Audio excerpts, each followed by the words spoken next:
Okay, so here we go.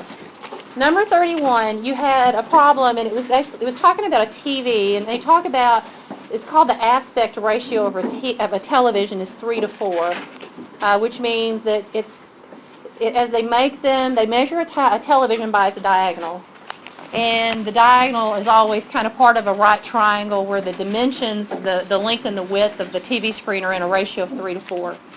And so they kind of drew this trying to give you a hint here. Now, there's a couple of ways to do this. I'm going to do the way most of you chose to do it first, okay, because you just had some issues with some algebra here that I wanted to talk about. There's a faster way to do it, and we'll look at that first, but I want to kind of go where your brains went, okay? If I'm trying to find the diagonal here, it says represent the dimensions of the screen as 4x times 3x, and they drew that picture for us, so that they're actually talking about the figure. And the length of the diagonal is d. It says write an equation for d in terms of x. That means they want me to write an equation which says d equal blah, blah, blah with x's in it. Now, the longer way to do this involved the Pythagorean theorem, and it's perfectly fine to do it this way. It's where most of you tried to go with it. If I do the Pythagorean theorem, I could say a squared plus b squared is c squared, on a right triangle. That would be, here my legs of my triangle would be 3x and 4x, and my hypotenuse would be d, okay? Now, if I wanted to say, d squared equal 3x squared plus 4x squared, I'll write my answer up there in a minute where I put my d equal. If I wanted to do that, here's where a lot of you went a little wrong here. When you square 3x, you get not 3x squared, you get 9x squared. Remember, you have to square both parts.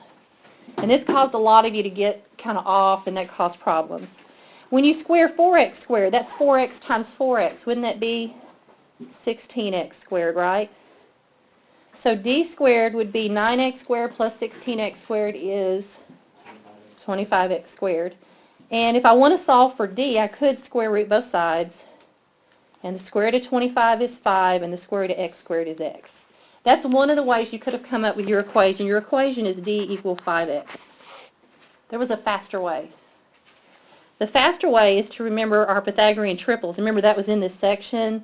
So they were kind of thinking maybe you'd do that, but it was kind of, most of you thought about the Pythagorean theorem, and that's fine because that's another way to do it.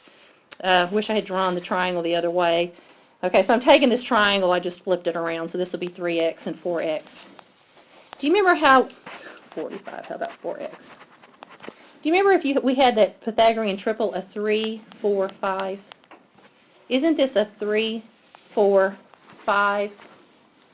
But instead of multiplying through by number like 2 or 3, didn't they just multiply through by x?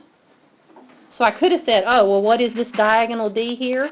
Oh, it's just 5x. I could have used that idea of the triple 3, 4, 5 to figure out that was 5x. So there's two ways to do that, and most of you chose to try it through the Pythagorean theorem, which is great because it means you were applying things that you learned before, right?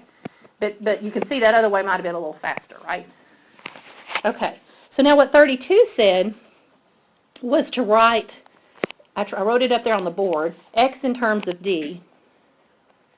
That means take that equation that you just got and solve it for x. When you see x in terms of something, that means solve for x. If I saw the above, it said in the above equation, number 31, it said d in terms of x. It means I wanted d by itself, and then the x is on the other side. Now I want x by itself, and the d is on the other side. And remember, in this book, doesn't he take you through a process, usually trying to get you to the answer? So if I'm solving for x, all I got to do is divide both sides by 5, and I get x equal d over 5. Most of the time we probably would rather write it this way. If I saw this appear on your paper and I didn't see any work, I counted it wrong because I need to see your work, and I know like this one was in the back of the book, some of these were. I needed to know where you got it, okay? And usually that just didn't pop in your head. You at least would have had to do something like that. And most of the times when people were on the right track, they had work there that I could grade. So again, you're showing your work as often as possible.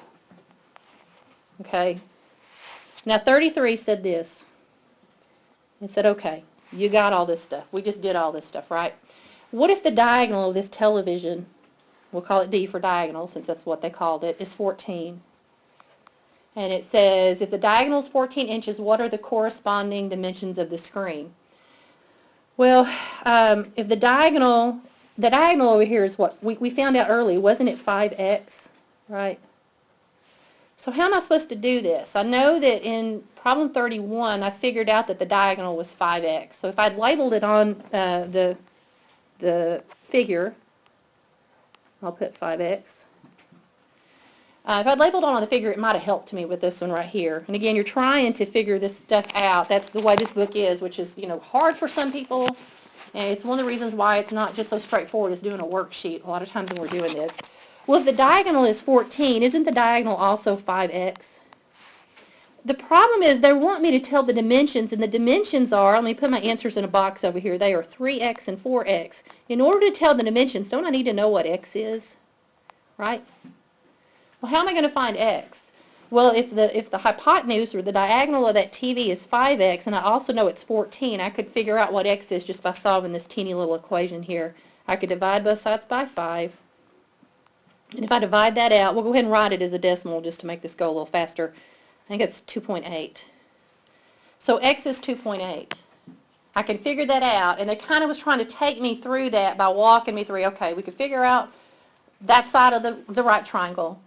I could solve it for x and 32, and then I could plug D in for x. It's kind of what he was trying to take you through here. And we could find out x is 2.8. Well, they want the dimensions. That means they want the length and the width. They're looking for these two things right here, the length and the width, those sides of that right triangle. So what I could do now is I could plug that in. If the height is 3 times x, well, that's just going to be 3 times 2.8, which is, I believe that's 8.4 if I'm doing that correctly in my head. And 4x would be 4 times 2.8, and that would be 11.2. So basically what this collection of problems was is they're giving you a right triangle, and he was trying to help you. I'm not sure if it helped or hurt, but he was trying to help you see how you could kind of arrive at a way to figure this out. You could have said, you could have done some other things here. You could have drawn similar triangles and figured out the diagonals. By drawing the 3, 4, 5, and then, saying, well, I know my hypotenuse is 14, so I could have solved it just by drawing similar triangles, but he was trying to take you through how could you do it with an equation.